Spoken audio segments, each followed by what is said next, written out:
Hello दोस्तों, नमस्कार। हमारे यूट्यूब चैनल में आप सभी का स्वागत है। एक बार फिर से आप अगर हमारी वीडियो पे नए हैं तो चैनल को सब्सक्राइब करके लाइक करके अपने दोस्तों तक शेयर कर दें जो कक्षा 10वीं के विद्यार्थी वार्षिक परीक्षा की तैयारी कर रहे हैं। तो आइए हम फिर से शुरू कर रहे हैं। आज जो सेकेंड पोएम हमारी पहली वीडियो पे लगातार वीडियो डल रहे हैं। पहला हमने डस्ट ऑफ स्नो का वीडियो डाला, अब ये हमारी है पोएम फायर एंड आइस का।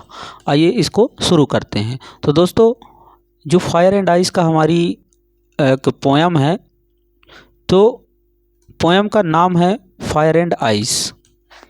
पोएम का नाम क्या है? Fire and ice. और पोएट नेम है जो फायर एंड आइस के लिखने वाले हैं, पोएम नेम उसका नाम है रॉबर्ट फ्रॉस्ट। रॉबर्ट फ्रॉस्ट, ये हैं रॉबर्ट फ्रॉस्ट। और इसको बात किया जाए पोएम आइडेंटिफिकेशन क्या है, कविता की पहचान क्या है, तो हमारी क्वेश्चन नंबर जो 10 में क्वेश्चन आता है कि कौन सी कविता का है, तो इसका पहचान अगर आपको फायर एंड आइस मिल जाए तो आप तुरंत समझ जाइएगा कि ये जो है हमारी फायर एंड आइस का ही है। आइए, तो इसमें सबसे महत्वपूर्ण एक क्वेश्चन आता है हमारे बीच में कि इसमें एक क्वेश्चन आता है, बहुत ही ज़बरदस्त क्वेश्चन आता है, सेंट्रल आइडिया। सेंट्रल आइडिया को कैसे जानेंगे? तो सेंट्रल आइडिया को जानने के लिए ऊपर लिखा है कि right and central idea of the poem fire and ice, ये दिया है। तो हम इस सेंट्रल आइडिया को समझ लेते हैं और समझ करके एक बार इसको अपने से लिख लेते हैं ताकि हमको किसी प्रकार की समस्या ना हो और हमसे तुरंत बन जाए।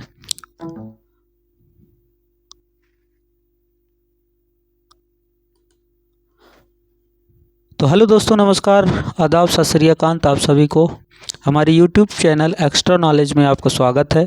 कक्षा 10वीं के जितने भी विद्यार्थी चैनल को देख रहे हैं, चैनल को सब्सक्राइब जरूर कर लीजिएगा और अपने दोस्तों तक शेयर जरूर कर दीजिएगा, क्योंकि हम आपके लिए एक नए वीडियो आपके लिए अपलोड करते रहेंगे और आप देखते रहिए। आपका भविष्य का भला हो और हमारा यूट्यूब चैनल भी ग्रोथ करता रहे। तो फायर एंड आइस से रिलेटेड हम आपको आज चर्चा कर रहे हैं। तो देखिए, सबसे पहले यहाँ लिखा है the poem name. Poem name का मतलब होता है कविता का नाम क्या है। जो हमारी बुक फर्स्ट फ्लाइट की जो बुक है उसमें एक कविता है फायर एंड आइस की, तो पोएम नेम है हमारी फायर एंड आइस। और इसके जो लिखने पोएम का नाम है, पोएम नेम दो बार पोएट नेम होना चाहिए यहाँ पे। अच्छा, पोएट माने होता है कवि, और कवि लिखने वाले कौन है? रॉबर्ट फ्रॉस्ट हैं। कौन है? Robert Frost. रॉबर्ट फ्रॉस्ट ये फायर एंड आइस के लिखने वाले हैं। और पोएम आइडेंटिफिकेशन क्या है, कविता की पहचान क्या है? तो कविता की पहचान, यदि हमारी कविता में फायर और एंड आइस शब्द भी दिखाई दे तो हम तुरंत समझ जाएंगे कि ये जो कविता डली है ये फायर एंड आइस का ही है।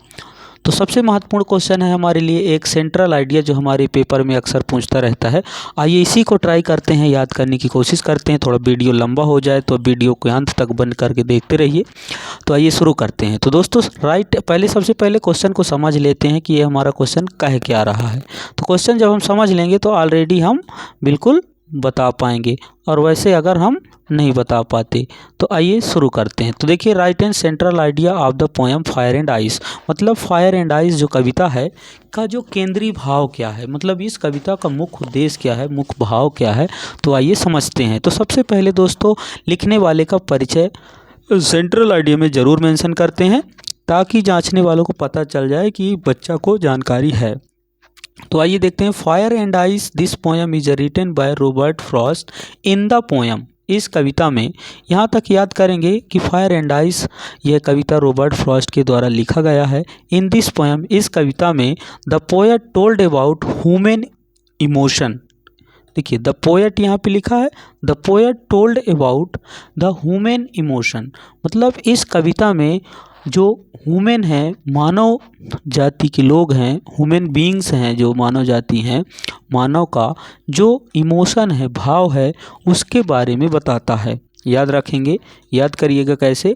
Fire and ice, this poem is written by Robert Frost और and in this poem the poet told about human emotion, जो लोगों का ह्यूमन मतलब मानव जाति का जो इमोशन है, भाव है, उसके विषय में यह कविता लिखा गया है। जैसे लाइक डिज़ायर एंड हैट्रेड, जो नफ़रत की भावना है, जागृति इच्छा की भावना है, इसके बारे में फायर एंड आइस की कविता पिरोया गया है, लिखा गया है। और दोनों ही अगर आउट ऑफ कंट्रोल हो तो वो निश्चित ही डिस्ट्रक्टिव हो सकती है। डिस्ट्रक्टिव देखिए, hatred are destructive to run out of control.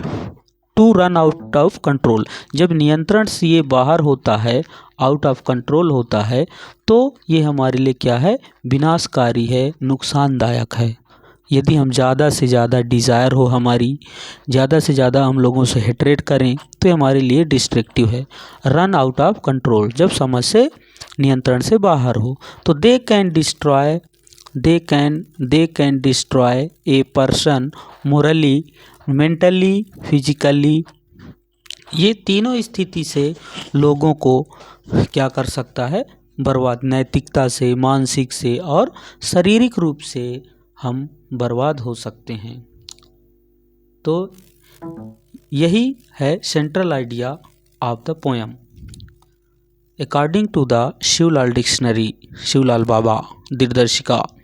तो fire and ice, this poem is written by Robert Frost. In this poem, the poet told about the human emotion.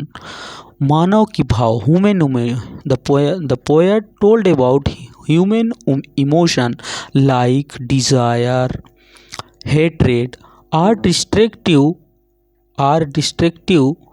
to run out of control. They can destroy the person personally, physically, mentally and morally. तो I hope ये central idea आपको याद हो गया होगा। आइए अब हम चलते हैं ऑब्जेक्टिव टाइप क्वेश्चन को याद करने के लिए प्रयास कर रहे हैं। तो दोस्तों सबसे पहले है कि who has written the poem fire and ice. Who has written the poem fire and ice, उत्तर है, इसका आंसर लगाओगे रॉबर्ट फ्रॉस्ट। इसका मतलब ये हुआ कि फायर एंड आइस के लिखने वाले कौन हैं। Who has written the poem का मतलब होता है कि कौन लिखा है। दूसरा क्वेश्चन है हमारा, what does ice symbol in the poem fire and ice. What does ice symbol in the poem fire and ice. What does ice symbol, ice का स्वेम्बल क्या है, प्रतीक क्या है इस कविता में, फायर एंड आइस में जो आइस का स्वेम्बल है हेट्रेड का है। तो आइस का स्वेम्बल हेट्रेड, क्या याद रहेगा, आइस का स्वेम्बल हेट्रेड, आइस का स्वेम्बल हेट्रेड। दूसरा है, what does the fire symbol in the poem, इसका ऑप्शन है डिज़ायर। नेक्स्ट है, what is the meaning of perish, perish का अर्थ क्या होता है, आंसर होगी die. According to the Robert Frost, what will end one day. According to the Robert Frost, what will end one day, एक दिन में क्या समाप्त हो जाएगा, उत्तर है वर्ल्ड, उत्तर है वर्ल्ड। अगला है, what would be better option to end the earth. What would be better option to the end of the earth,